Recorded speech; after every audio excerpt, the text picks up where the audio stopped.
So I've been on emotional recovery since the election, I'll be honest with you. So I need somebody to catch me up on what the fuck has been going on in America.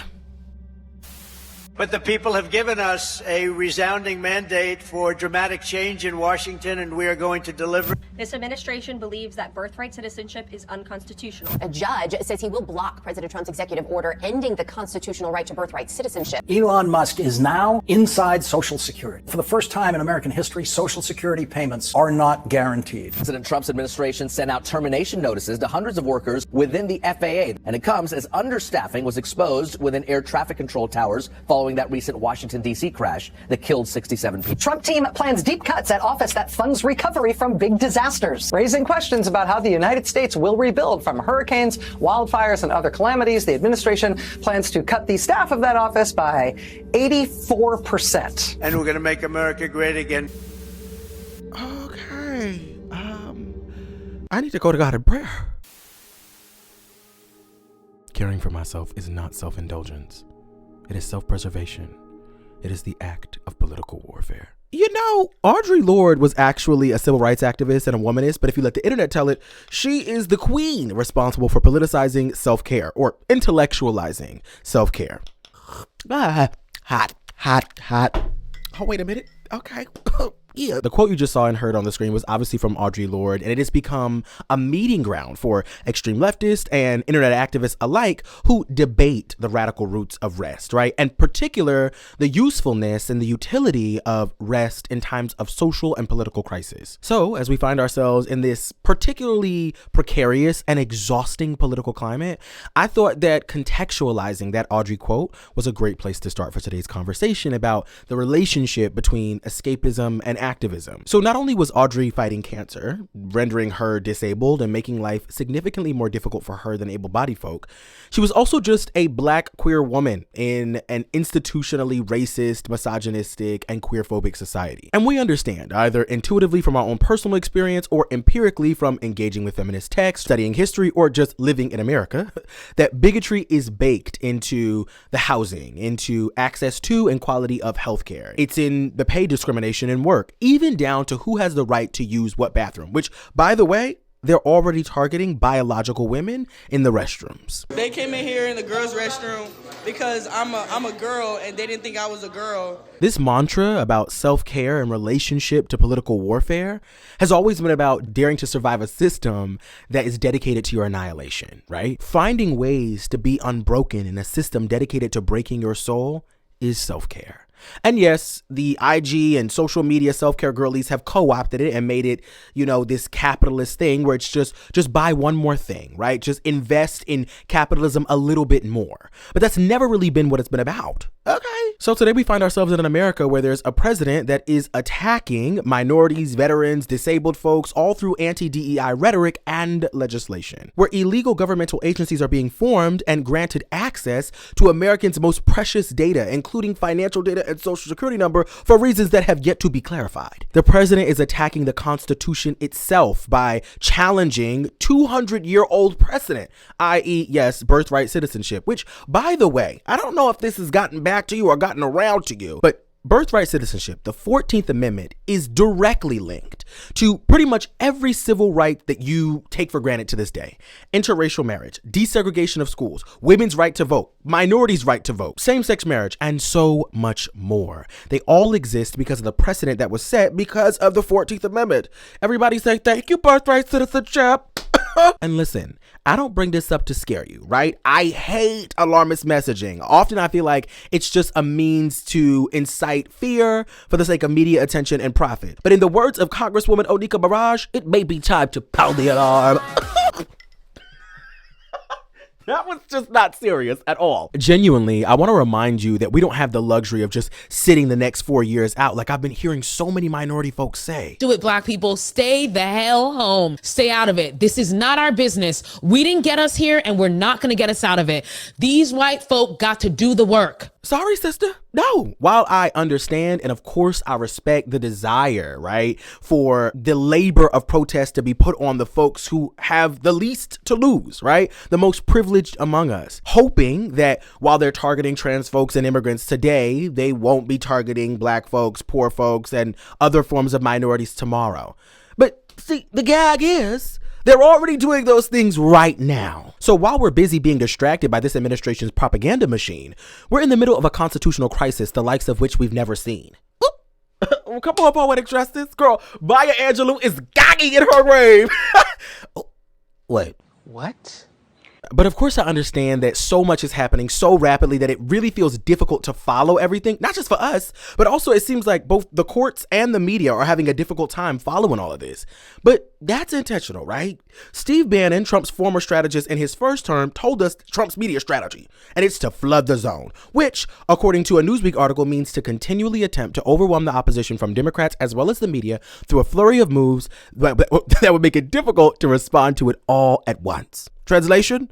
Make a bunch of stuff up and do it quickly. This chaotic approach is a mix of misinformation, lies, actual provocative policy, and emotion-driven headlines to wear you down mentally or at the very least emotionally. All in an effort for you to check out, gather your bearings while you're recovering from that emotional warfare. They'll be breaking democracy. Not on my watch. Not on my watch. Because I'm actually fascinated by this chaotic approach to media dissemination. Yeah, I am.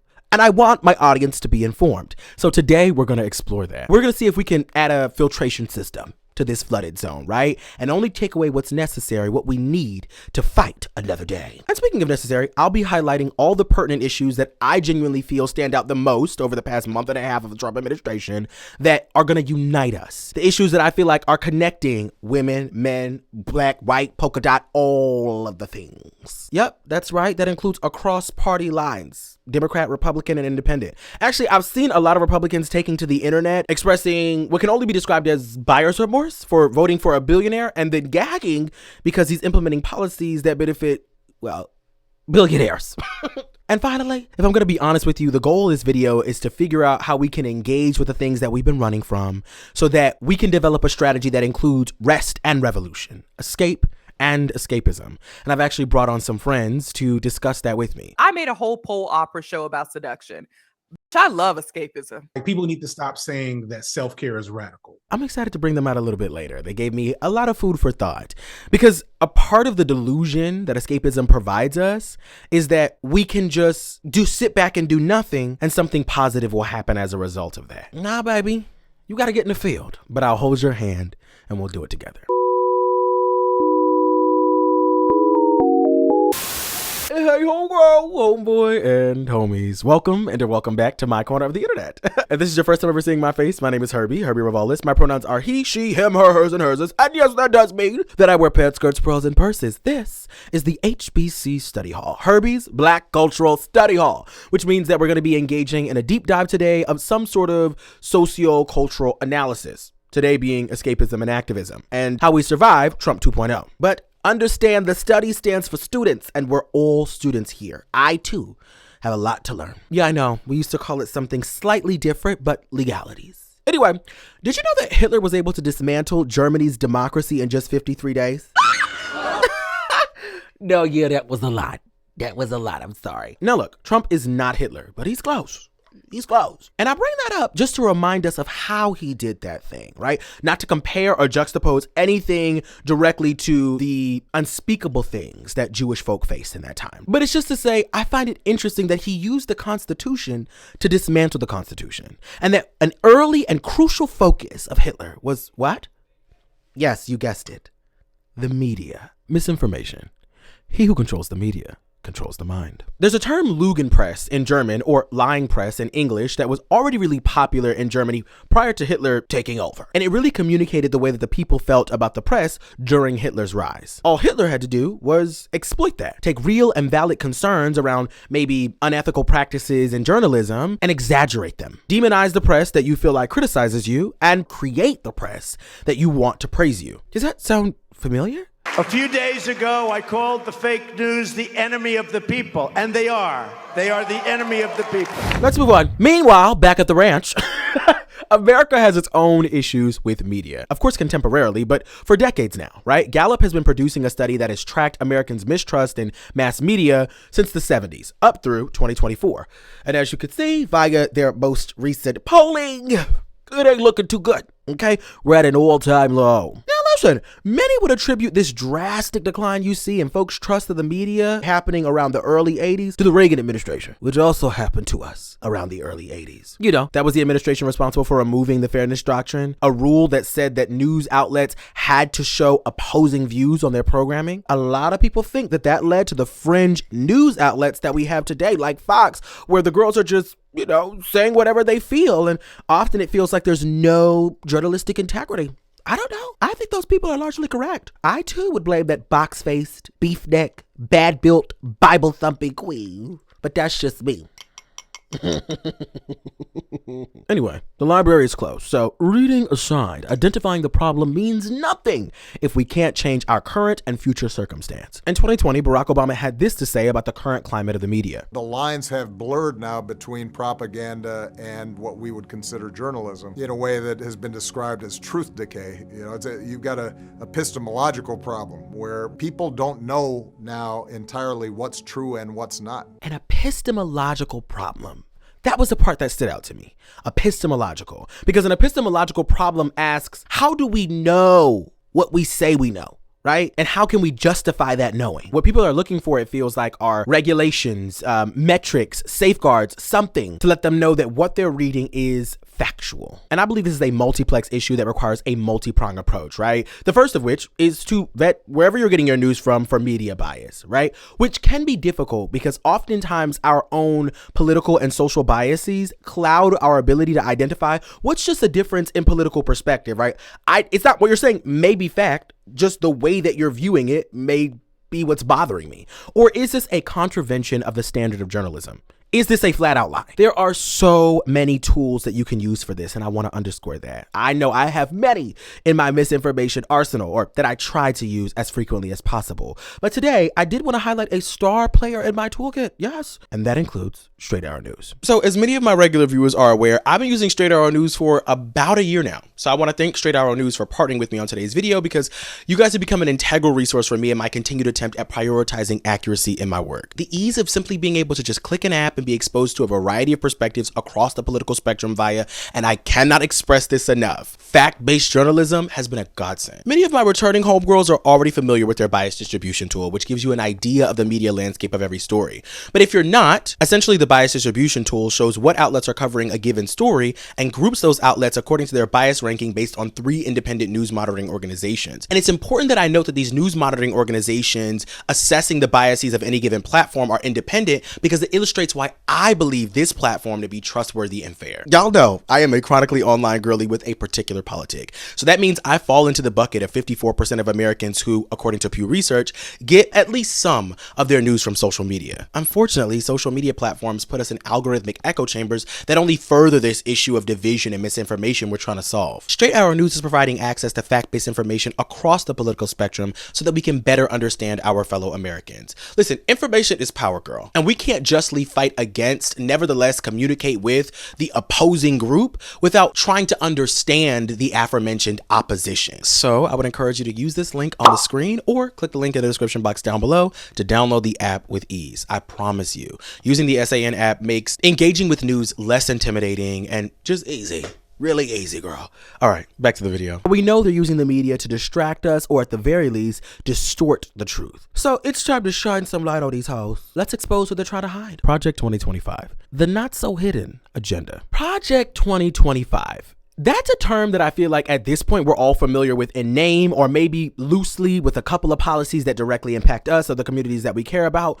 But given that it's a 900-page document, I doubt that the vast majority of us are intimately acquainted with everything that it entails. And that's fair. So today, as I break down how this administration is literally breaking down democracy, I also intend to expose plans, legislation, policies that are directly from Project 2025 or within the scope of impact, if it's tangentially connected to Project 2025 in the writing, in its implication. Y'all get what I'm trying to say. Essentially, is this piece of legislation Project 2025's daughter or her niece? Because either way, they're related. Okay, they were sisters. And of course, for every problem I introduce, I will be empowering you, or try my best to empower you with a solution. Let's start with the ladies, shall we? The SAVE Act, which was introduced by Texas Congressman Chip Roy, could end up taking away the right to vote from 69 million American women. Yes, 69. It's not that fun of a number when you put it like that. So I'm reading this directly. The bill prohibits states from accepting and processing an application to register to vote in a federal election unless the applicant presents documentary proof of U.S. citizenship. So basically, you have to have physical documentation, which means you have to show up in person, like a passport or a birth certificate that matches the name you're registering to vote. Seems simple enough. But the issue is, approximately 69 million women in this country have gotten married and changed their last name, meaning the name that's on their birth certificate does not match the name that they're coming to register to vote with. And the bill leaves it up to the states to determine what to do with that issue. There is no clear or irrefutable text that protects married women's right to vote in this country. If this passes, that is. And I thought it was important to start here with cis women or biological women because this affects all women, independent, Democrat, Republican. It's an opportunity to unite the girls, but also because I do feel like many white women didn't think that this anti-DEI rhetoric or legislation would actually touch them. That the most that they would be doing is sending their sympathies to the immigrant and trans community at best, or ignoring or supporting at worst, the Trump's anti-DEI rhetoric, thinking that they would go unfazed because of their proximity to white men. Well, sister, how's that working out for you? You too are being impacted by the Project 2025 agenda outside of the abortion clinic. Both this bill and Project 25 propose establishing criminal penalties for election-related offenses. So essentially, if this bill goes through and you're a married woman and that means you have mismatched documentation, either you or the person who's registering you to vote could be breaking the law. And this is voter suppression on steroids because these election workers are not going to want to break the law so that you can have the right to vote. They're just not going to allow you to register. I will give you voter suppression. I know I key a lot, but that's not a joke to me. That's not funny. That actually enrages me. So you still have your voice and you should absolutely use it. If you simply Google Stop the Save, you'll see a bevy of websites that can point you in the direction to contact your state representative and to tear their ass up. Okay? Condemn that piece of legislation. I also have a link in the description box down below to the League of Women Voters. It seems to be a nonpartisan organization that prioritizes everybody's right to vote. And speaking of stopping the Republican 2025 agenda, let's talk about this spending bill tiptoeing in her conservative kitten heels through the Republican Congress. Yes, that's right. It's time to talk bread, bands, money, dinero. Mi gente latino.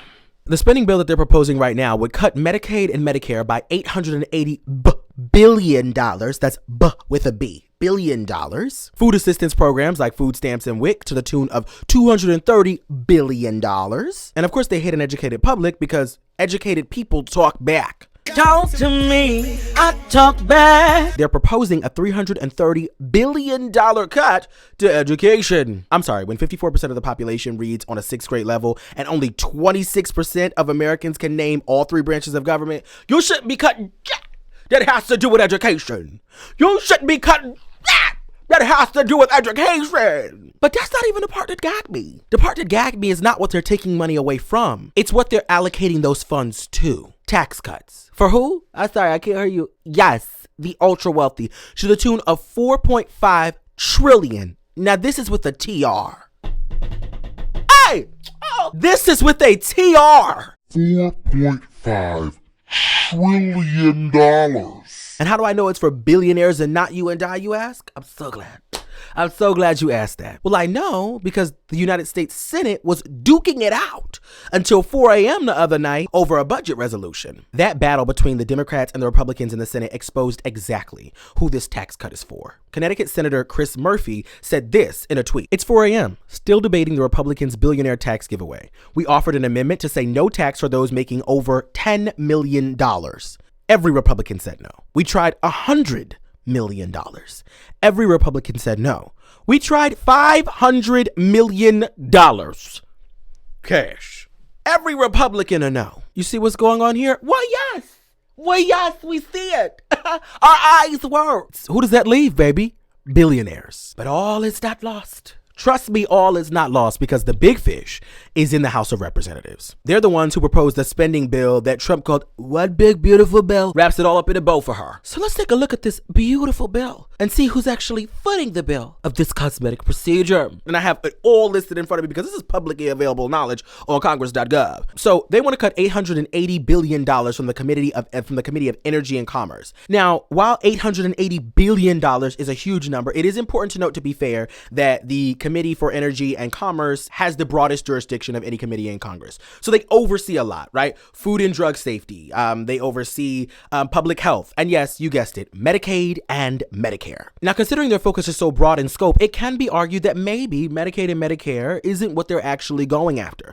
After all, nearly 90 million Americans are on Medicaid or Medicare. Specifically, cuts to Medicaid would disproportionately impact red states. Red states receive more federal funding than they contribute in general, so cutting any sort of federal programming is just going to have a disproportionate, deleterious impact on them. But specifically healthcare, they have higher proportions of low-income and aging populations that rely on Medicaid. So shutting it down is not only going to distress those largely Republican communities, but it's also going to hurt their children, who overwhelmingly receive Medicare more than any other states in this country. It's also going to hurt entire hospitals that disproportionately serve low-income Medicaid and Medicare users who have actually bare bones Medicaid, which is kind of the lowest kind of Medicaid you could get. Surely Trump wouldn't let these MAGA men, women, and children suffer. Except the evidence supports that he would. Actually, he will, and he is right now. On his very first day in office, he rescinded an executive order that was written into law by, you guessed it, Joseph Robinette Biden. That middle name is going to get me every time. Robinette.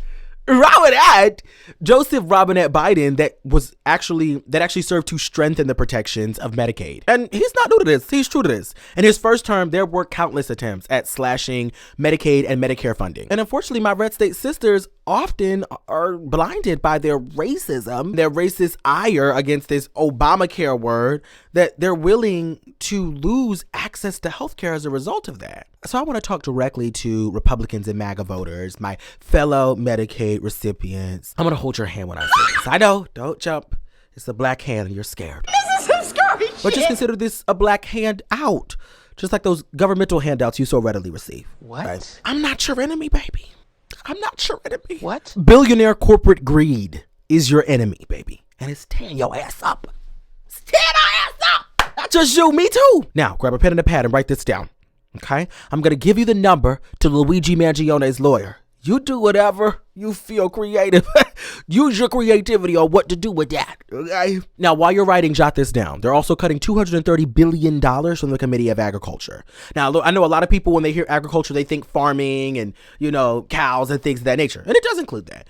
But it also overwhelmingly includes food assistance programs like SNAP and WIC. And despite the myth of the black welfare queen that America likes to peddle, white people are the largest recipient population of SNAP. And it's by a lot. You girls use food stamps like it's no tomorrow. White people account for 44.6% of the adult users compared to black and Hispanic people's 27%, according to Pew Research via the U.S. Census. You see how racism is gonna you in the ass every time? Oh, because what the do you mean that I'm not gonna get my SNAP benefits? Want to understand that there are people like me who cannot work?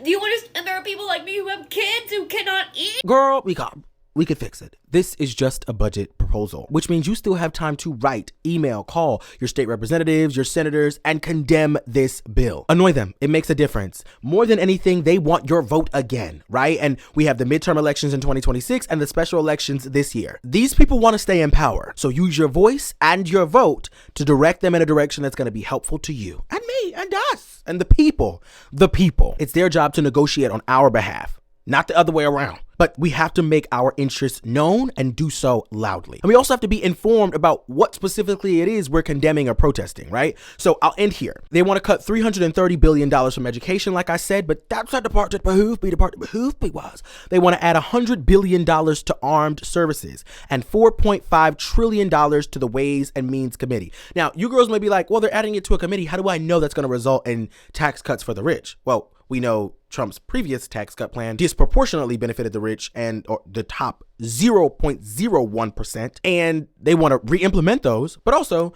the Ways and Means Committee, and I'm reading this directly, is the sole jurisdiction to originate federal tax legislation. That means that they oversee taxation on individuals, families, small businesses, corporations, and nonprofit organizations. Do you think that $4.5 trillion, you're going to see that back in your tax returns? Huh? You expect to see that next tax season? Does that sound like something you want? Yes. Well, let me tell you, you'll never get it. Honestly, what they're doing is wrong, and someone needs to stop them. In fact, who would stop them would be the Committee on Oversight and Government Reform. Their job is literally to G-check the government and to let us know when there is fraud, when there's abuse of power, anything that's going on that shouldn't be going on. They expose it to us, taxpayers, the public. Well, guess what? This bill wants to cut their funding by $50 billion.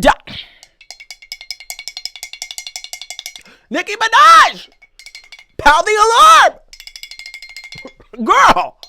Spooky. Now, this brings me back to the role of the media, right? When I'm thinking about whose job it is to expose the federal government when they're doing things they shouldn't be doing. If there is no independent agency to be a watchdog over the government, it becomes the media's responsibility to report it and the people's responsibility to take to our town squares and to make people aware of what's going on. That means using our voice in person in the form of nonviolent protests, but it also means getting in our digital town squares, social media, and making people aware of what the fuck is going on. But what happens when those spaces of social gathering and information sharing, like Facebook or Instagram or Twitter or X, I want to respect her name change. What happens when they're all in the back pocket of Trump? And I don't think all of us have become aware at this point that Meta has removed its third-party fact-checking systems from Facebook, Threads, Instagram, right? All of their different services, all of their accoutrements, which was an invaluable resource to keep all of us who are using these platforms within the realm of reality. Now, opinions can be presented as fact, and it is our job to police and regulate ourselves. But really, it just sounds like increased labor on truth seekers and truth tellers. Of course, they too have also removed whatever semblance of DEI initiatives they did have,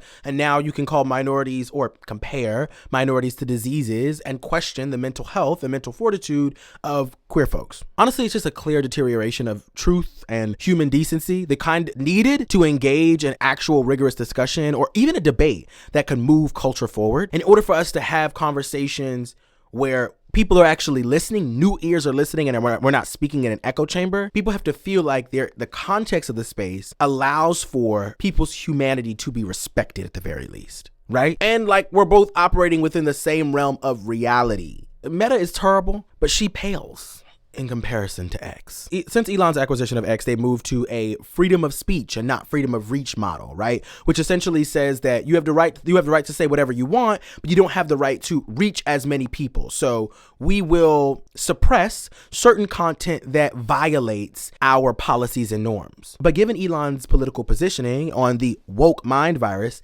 it does beget the question, to what extent are his politics informing what content is suppressed and what content is amplified on that platform? We know that this new content moderation now allows for previously restricted political speech on the platform, while suppressing their users are reporting that certain forms of liberal content or progressive content are being suppressed. An example is Republican Congressman Rich McCormick, who represents Georgia, I believe District 12, who went back to see his constituents and was booed and catcalled for failed Doge policies and Doge cuts, and also for the SAVE Act, which is going to effectively take away millions of women's right to vote in this country. Now, I will say it didn't seem like they cared when it was reported that hate speech went up approximately 50% on X months after Elon's takeover and remained consistently that high through at least spring of 2023. Of course, they wouldn't care because the hate speech that rose was racism, a specific epithet against African Americans, homophobia, and transphobia. The same folks who fall in the category of wokeness and DEI. But I'm here to tell y'all, increased bigotry should always be a red flag. Misinformation, an increase in hate speech or violent speech, and fascism work synergistically. And while all sorts of lies and hatred is being spread on X as a distraction, Elon and 19 and 20-year-old punks are peddling through governmental agencies, looking through catalogs of your personal information, social security, work history, income history. Baby, we don't know if Doge is filled with axe murderers or child molesters, but what we do know is all they needed was one piece of paper in the form of an illegal executive order to go through your information. To check that. Wait, who caught that? Who caught the rhythm of that read? The real girls got it. Now, speaking of unqualified people doing things that require immense amounts of qualification, let's talk about DEI, shall we? Yes, we're talking about it all today. So at this point, DEI has its own branding and marketing team. At this point, we're all familiar that diversity, equity, and inclusion is a complex multi-industry effort that aims to include contemporarily and historically forgotten and overlooked communities in a variety of areas in society. So work, businesses, policing, policy, you name it. That said, that is really complex, right? And deserves its own video to unpack the significance of that contemporarily and historically. But today I want to spend my time looking a little bit at the DEI executive order, the anti-DEI executive order that Trump signed, and then the flurry of businesses who responded and gave up their commitment to diversity, equity, and inclusion in their workplace and creating a diverse environment for their consumers. I think there are many good faith people who think that racism and other forms of bigotry are being adequately dealt with in society, particularly folks who don't have to deal with whatever form of bigotry we're talking about, or they just think that the laws that are in place are doing an adequate enough job, right? Think like Title IX of the Civil Rights Act. They're doing an adequate enough job to provide protections for people. But I'd like to remind everybody of a Stanford study that was done in 2016 that found that white male felons, are more likely to get a call back for a job than black college-educated men. And I think the study being done in 2016 is such an interesting time, right? I graduated from high school in 2016, and so as Gen Z, that was a transformative time. I mean, the youngest Gen Z person is like 16 right now. So 2016 meant something different for every single Gen Z person. But what it does is illustrate that this is the cultural climate of the young generation right now, of the youth. This is our social reality. It also includes Gen Alpha, right? Gen Alpha runs from, I believe, 2009 to 2024. So it's showing that this is also the cultural climate and the work environment that Gen Alpha is being born into. Anyway, I do think that was important context. So let's look at the findings of that study. So looking first at the outcomes for white testers, we see that about 34% of whites with no criminal record received a callback or job offer, compared to just 17% of whites with a criminal record. So we see that a criminal record reduces employment opportunities by about 50%.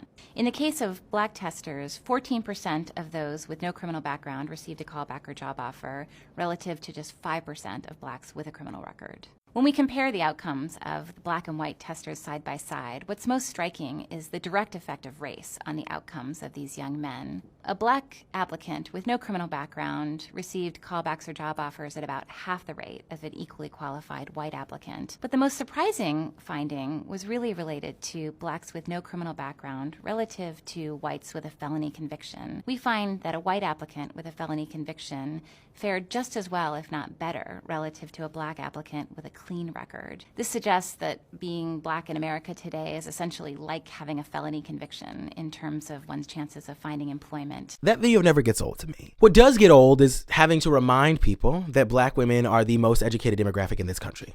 Right? So if it was ever really about qualifications, the black college educated men in participating in that study would have been the first on the call sheet as compared to the white felons. Black women, who are the highest educated demographic in this country, would also be the highest paid because they've earned it. Right? But we know that bigotry persists in a myriad of areas in society. We can look at the gender pay gap. We know that to this day, for every dollar that a white man earns, Asian women earn 94 cents, white women earn 79 cents, black women earn 66 cents, and Latino women earn 54 cents. That translates to a $4,000 to over $30,000 a year difference just because he got a pee-pee. Just because he got a pee-pee. Girl, the price of a pee-pee is crazy. And having to explain that this is not about qualifications, it's not about DEI, it's not about people taking your jobs, it's not about women not being able to do a good enough job, it's not about any of those things. It's racism, it's bigotry, it's misogyny. That is exhausting. I'll be honest with you. But in the words of Toni Morrison, the very serious function of racism is distraction. It's to keep you explaining over and over again your reason for being. I don't need to explain to you the brilliance of black people. It's in the data. Or the competence of women to perform equally as compared to their male counterparts. It's in the data. Or the fact that trans people should just exist. Like, let them be. But nobody's harming you. This is like 1% of the population. In the words of Laverne Cox, you're focused on the wrong 1%. It's a distraction. They don't want us to focus on how this legislation is going to be deleterious to every population, every race. If you are not a white, wealthy man, it's a trap for you. Even the topic of birthright citizenship. Oh my God, that grinds my gears. Because it's being presented, right? It's being marketed as a law that is protecting immigrant criminals, right? And allowing for women to come and just do what is being dubbed as like birth tourism, right? Where they just come, have a baby so that baby can have dual citizenship or what have you. So in doing so, they make the face of this issue largely Latinos. And I see a lot of folks, I've seen a lot of black people saying this isn't our issue. This don't affect us. But baby, it does. Birthright citizenship has been a part, or the 14th Amendment has been around in the United States since the 1800s. After the Civil War in 1857, I believe, the Dred Scott decision said that black people couldn't be citizens, right? So the 14th Amendment didn't only rectify that and made sure, wait, no, actually African Americans are citizens, but it also created the precedent for a bevy of other civil rights that we take advantage of to this day. I listed them earlier in the video. Removing birthright citizenship, amending the 14th Amendment calls into question pretty much every civil right we fought for. Now, I don't have the confidence that they'll be able to do that. So much has to happen in order for a constitutional amendment to happen. But I do want to remind you that Latinos are the face today.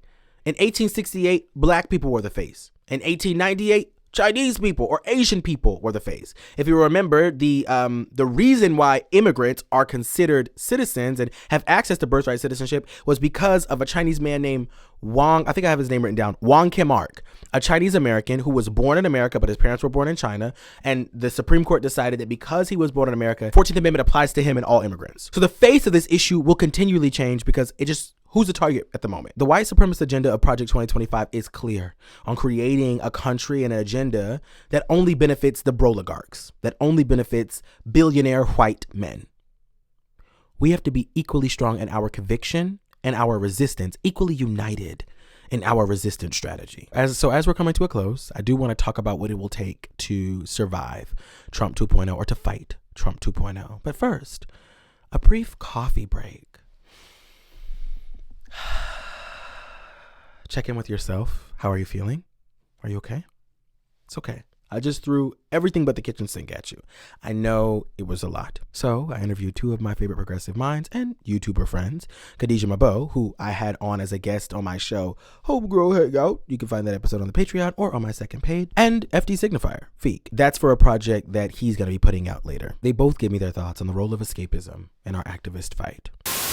Because I want to be a good student of history and say, block it. Because it's like, girl, all you ever want to do is escape into stuff. All you want to do is escape. Girl, why is your reality so terrible that you will have to escape? And what about making your reality good so that you don't feel like you have to escape? However. You ate that? Thank you. However, girly, I'm a musical theater kid. I'm a performance girly down. I love to just do I made a whole pole opera show about seduction. Bitch, I love escapism. Okay. So for me, I'm going to have to say clock it. Like, even though I understand the block it vibes, I will have to say clock it because no matter what we do, there's never going to be a way that the world is that everyone's going to be happy, or even like half of the people are going to be happy, because we all just have so many different perspectives and ways that we want things done.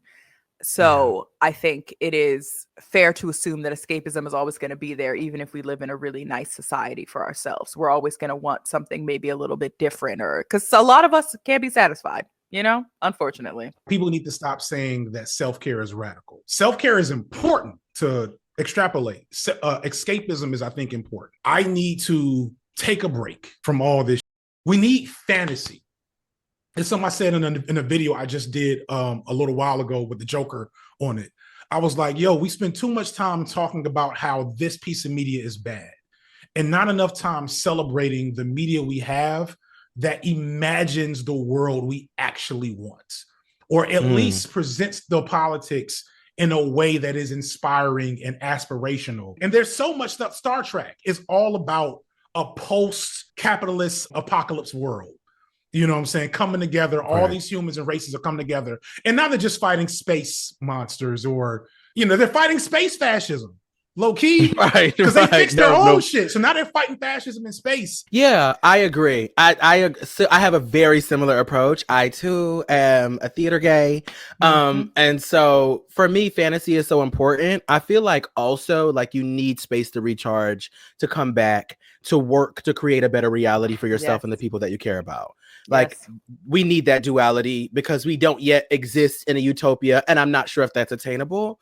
But you know, we reach for the stars and we land in the sky, and somewhere in the sky is fantasy. I'm never going to be here for getting rid of fantasy. Exactly. If you can't think and imagine beyond, then you can't imagine for things to be better. So you do need escapism in a way. Do I think it's useful for politics to be infused in escapism, and to what extent? Yes, I do think it's useful because, as we've said throughout this conversation, you need the sugar with the medicine. We are entertainers first. All of us with platforms and channels are entertainers first, and we need to acknowledge that before we get into our revolution. Only a few are really revolutionaries first, entertainer second. Shout out again to Eastmatu. You know what I'm saying? The rest of us are entertainers first, revolutionary second, and we need to be more responsible with what that means about our platform so that we don't end up doing more harm than good to revolutionary action. I don't even say I would never call myself a revolutionary. Yeah. I am a theater kid who grew up and developed a politic, and I don't even say I'm an activist. Mm-hmm. I'm an advocate for different communities that I either intersect with or I care about, because I believe in the responsibility and the weight of those words at this juncture. Right. Talk to me in maybe 10 years and that'll be something different.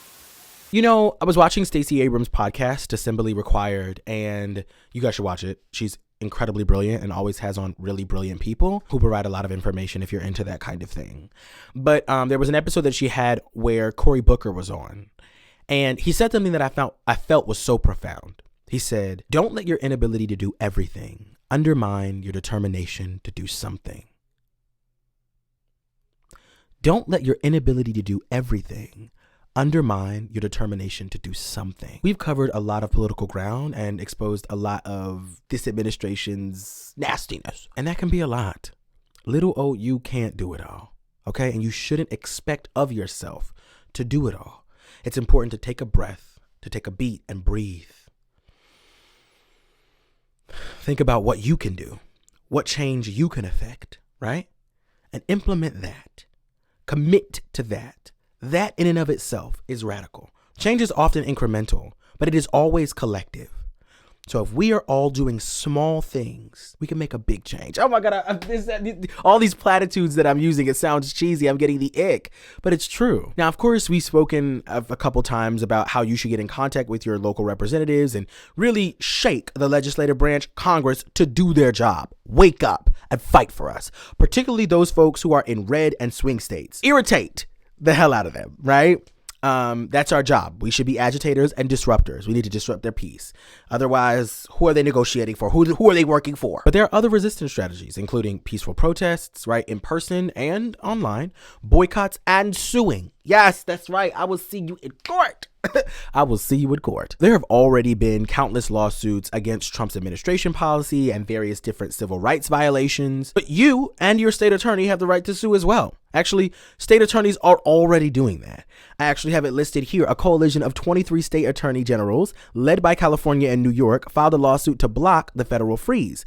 This coalition included, and these are the states we're going to clap for the heavyweight champs, okay? Clap for the girls who are challenging the president for his executive overreach. And there have been a bevy of other lawsuits filed by your state's attorney generals, which is basically the top cop or the lawyer of your state, against the Trump administration. But my personal favorite is New York's attorney general, Letitia James. Her and a coalition of 19 other attorney generals are filing a lawsuit against the Trump administration to stop unauthorized access to Americans' private information by Elon Musk and Doge. Because honestly, what even is Doge? It really shouldn't even exist because Congress has the power to create governmental agencies, not the president. So it's all very confusing. And I say that to say our judicial branch is holding it down to an extent. POP. I've been pleasantly surprised. Multiple federal judges blocked his executive order seeking to end birthright citizenship, which is flat out illegal. And most recently, the Supreme Court declined to help Trump break the law in trying to fire Hampton Dellinger, the head of the Office of Special Counsel, which is an independent watchdog agency. They basically passed it back to the local court until next week. So TBD. The jury's still out on how I feel about them. I don't like them. The jury's not out. The cat's out the bag. I don't like them. The point is, suing and the judicial branch is doing their part. We still have to put boots on the ground. Showing up still matters. Boycotting still matters. And you know what? I've been seeing a lot of boycotts online, and I have thoughts on that. There's two in particular. I have them written down here. There were specifically ones organized by the People's Union that have been getting a lot of attention to me. There's the 24-hour economic boycott on February 28th, targeting retailers like Amazon, Target, and Walmart. And then there is an Amazon-specific boycott for 8 days or 7 days, whatever, from March 7th through March 14th. That isn't effective. And that's no shade to the people who are doing that work. I know that it's difficult to form things. I can only imagine, right? It's difficult to try to get people to coalesce and to galvanize people and to hold people's attention. But that's not effective. These are multi-billion-dollar corporations. 1 week of sales loss is not an effective try. I want to remind you guys of the Montgomery bus boycotts. Do you remember those? If you do, girl, you're a little old to be here. Shout out to you, though. You fought the good fight. The Montgomery bus boycotts were responsible for the desegregation of public transportation and for starting the civil rights movement. Y'all, that was over a year long movement. They boycotted the buses for over a year. That meant for 70 plus days, Black people who largely didn't have vehicles and relied heavily on public transportation had to become interdependent on community and feet. They did create a ride-sharing system where folks would often, volunteer their cars for other people to get where they had to go. But independent of that, they had to walk. That meant for a year, they had to walk to work. They had to walk their kids to school. Day in and day out, they had to walk to church. You get sick, you got to walk to the hospital. For over a year, they utilized community and faith to get them through what I'm sure was an incredibly difficult and inconvenient time for them. There was no certainty that the buses would ever become desegregated. They probably felt, I'm sure many Black folks felt like they probably could run this without us. I mean, what's going on? Montgomery was pretty Black, but you get what I'm saying. There was still no guarantee that this would result in the desegregation of public transportation and, a movement that would create freedoms or result in freedoms that they couldn't even have imagined at the time. All they had was faith and community and the will to keep fighting, the will to keep going. We live in a time where convenience culture has anesthetized us to a point where we think one day of not purchasing from a multi-billion-dollar corporation is going to change everything. It's going to yield, or not even change everything, but yield a kind of result radical enough to shake this administration. It will not. It will not. What is required is a willingness to participate in indefinite boycotts, indefinite protests. You not letting up, we will not let up. There are direct changes that we want to see, how you allocate your billions to the communities that you're getting business in. Well, not just, I don't want to just see DEI changes in the workforce. I want to see where you're putting your money at in community. In community. You understand what I'm saying? Real demands. We got to affect their money, y'all. Anyway, I'm tired. I've talked a lot. I'd like to know, what are your thoughts? Comment down below and let me know. Be sure to click the link in the description for Straight Arrow News. That really helps me and this channel out a lot. I do think that it's a useful tool. I do personally use it in my own life. I only take sponsorships that I feel like support the ethos of this channel and this work. So when they do come, because they are far and few in between, it's really important that you guys support it. I love y'all. The premise of this video is rest, for sure. Rest. But be sure that you rest now and you fight later. The fight later is equally as important, okay? Let me know what your thoughts in the comment sections down below are of escapism, what's going on in the world right now. I love you. I gotta go. But I will never let you go without saying this. I am in a constant state of practice, and so are you. You can never fail when you're in a constant state of practice. Whoa.